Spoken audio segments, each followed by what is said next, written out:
que aquí escribieron, ¿cuál era?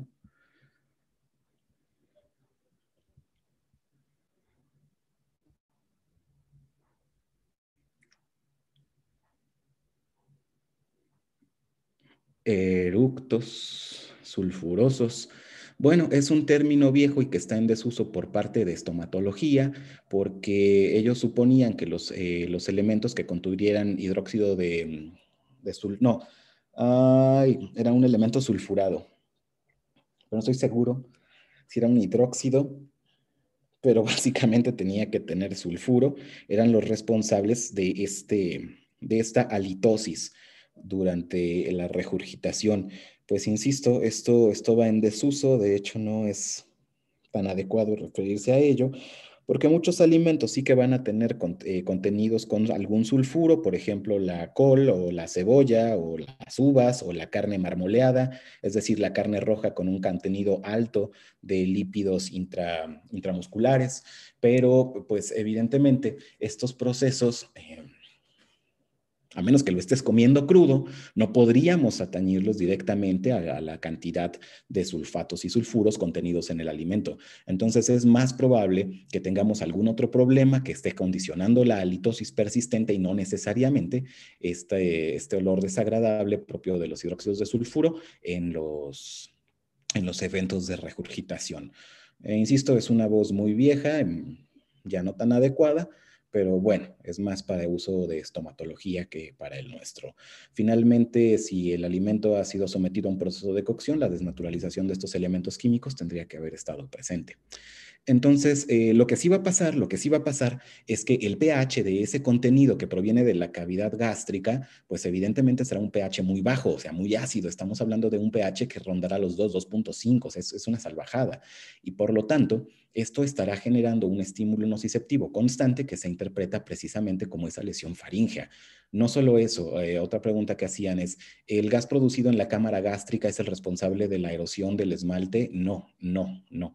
El responsable directo es el contenido ácido de la cámara gástrica. ¿Puede refluir hasta la boca? Sí puede, y de hecho lo hace. Ahora, el asunto está en que un episodio de reflujo que llegue hasta la cavidad oral es escaso en frecuencia comparado contra la frecuencia con la que se va a exponer el tercio inferior del esófago a este material, en tanto que el tercio inferior se va a exponer una cantidad incontable de veces al día a este material, serán esporádicos y poco frecuentes los episodios en donde ese contenido ácido llegue hasta la cavidad oral. ¿Suficiente para producir erosión del esmalte? Sí. ¿Suficiente para producir un problema neoplásico en el tercio inferior del esófago? No.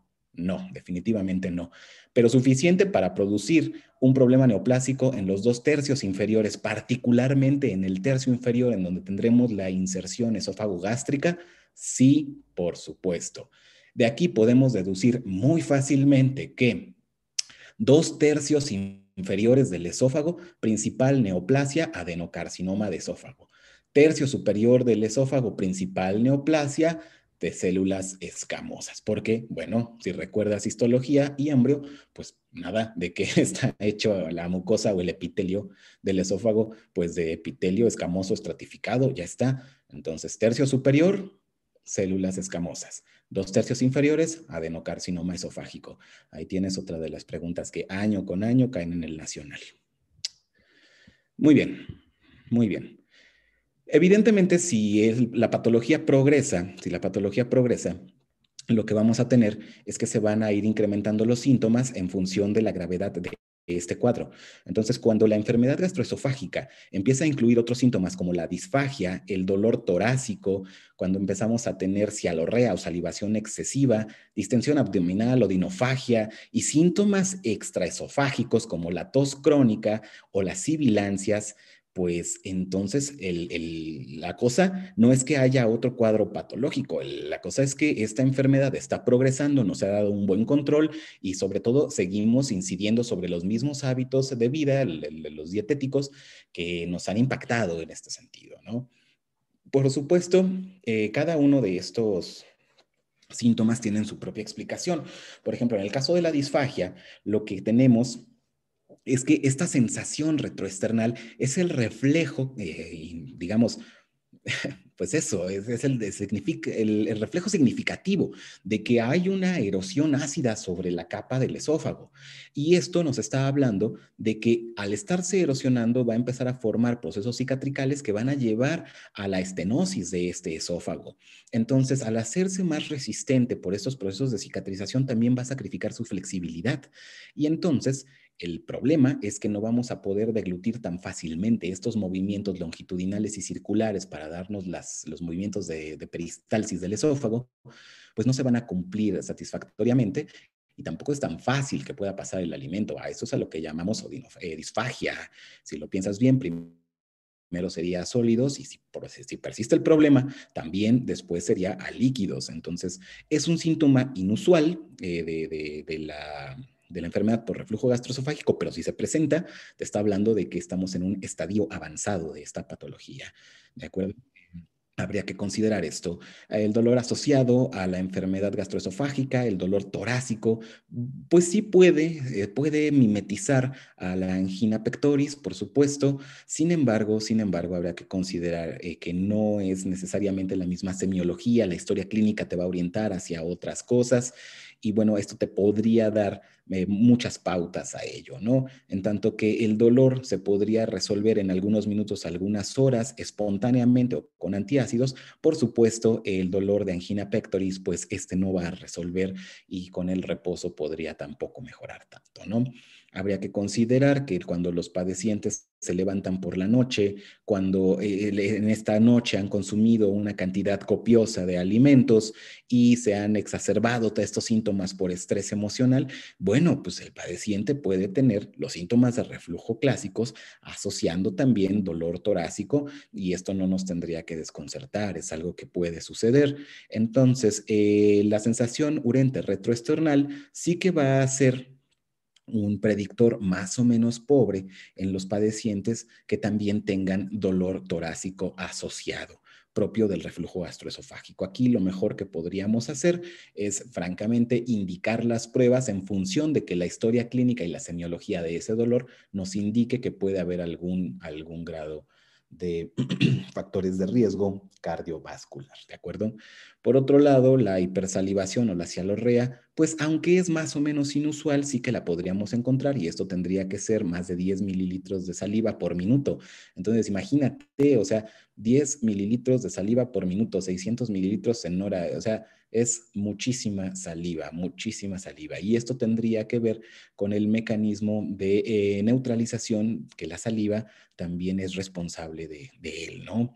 Entonces, cuidado, la saliva, aunque tiene una variedad más bien grande de usos,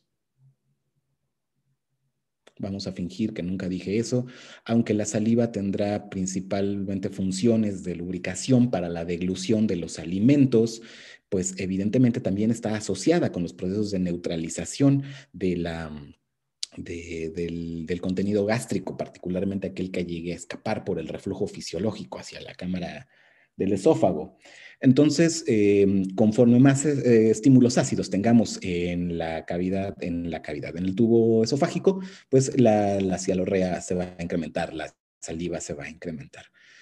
Por último, esta sensación de distensión y de algún cuerpo extraño u ocupante dentro de la faringe, pues claramente va a estar asociada precisamente a esta condición del estímulo erosivo constante de la cámara gástrica.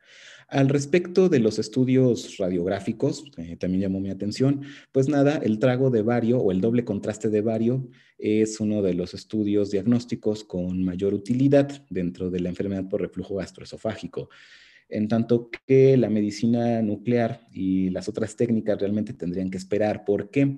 Bueno, pues porque a través del trago de bario podríamos empezar a suponer que existe algún problema en el esófago, de ahí pasaríamos directamente a una prueba que fuera completamente diagnóstica, ¿no? O sea, y con esto me estoy refiriendo a una pHimetría, a una manometría completa de esófago, y por supuesto, esta no es que necesariamente sea diagnóstica, pero sí nos puede dar la visualización de las lesiones en mucosa, pues la endoscopía de tracto esófago gástrico, ¿de acuerdo? endoscopía esófago-gástrico. También voy a leer y a buscar qué es una endoscopía digestiva. No la conozco, pero bueno, pues seguro que por ahí aparecerá. De acuerdo. Entonces, habría que considerar esto, por favor. Uno de los primeros estudios que podríamos pensar es el trago de bario, el doble contraste con bario, es exactamente lo mismo. Nos va a permitir la demostración del reflujo de este contraste, que es el bario, durante el estudio. De aquí podríamos pasar a cuando tenemos esofagitis severa, es decir, con síntomas que están condicionando ya calidad de vida disminuida para nuestros pacientes, a la endoscopía alta o la endoscopía esofagogástrica. ¿De acuerdo?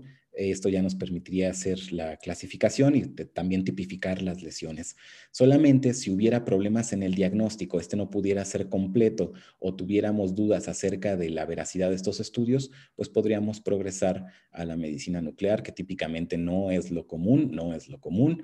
Tendríamos que estar sospechando que hay algún otro tipo de patología y evidentemente medicina nuclear no es tan poco invasiva, es decir, si se impregna el alimento y entonces es muy fisiológico que consumamos alimento. Lo que no es fisiológico es tener un isótopo radioactivo dentro del cuerpo, ¿no?